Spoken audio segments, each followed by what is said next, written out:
જય હિન્દ દોસ્તો. હાલો હાલો તું આપણે બીજી તારીખે બધા દોસ્તો ગોવા જવાનો પ્લાન કર્યો એટલે ખાસ તારે આવવાનું છે. પણ ભાઈ જેવું વેકેશન પૂરું થાય એ ભેગી મારી પરીક્ષા ચાલુ થાય. અરે ભાઈ ત્યાં સુધીમાં તો આપણે આરામથી પાછા ઘરે આવી જવું. હવે મને બીજા કોઈ બહાના ન જોઈ. ના એલા મને ખબર જ છે મારા બાબા મને ના જ પાડશે. એક કામ કર તું ઘરે આવીને મનાવી જાય. હાલ આવું.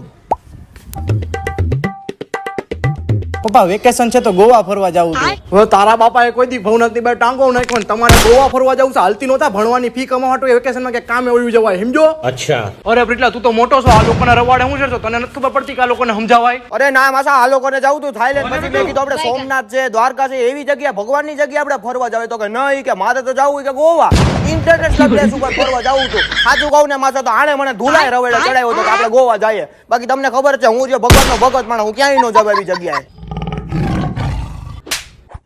થાઈલેન્ડ જાઉં હે ગોવા જાઉં હે. તારો બાપો તને બપોર ચાલે ધાબે કપડા લેવા મોકલે ત્યારે તો ઊનું થઈ જાય છે ત્યારે કરાવી દઉં ટિકિટ બુક હે.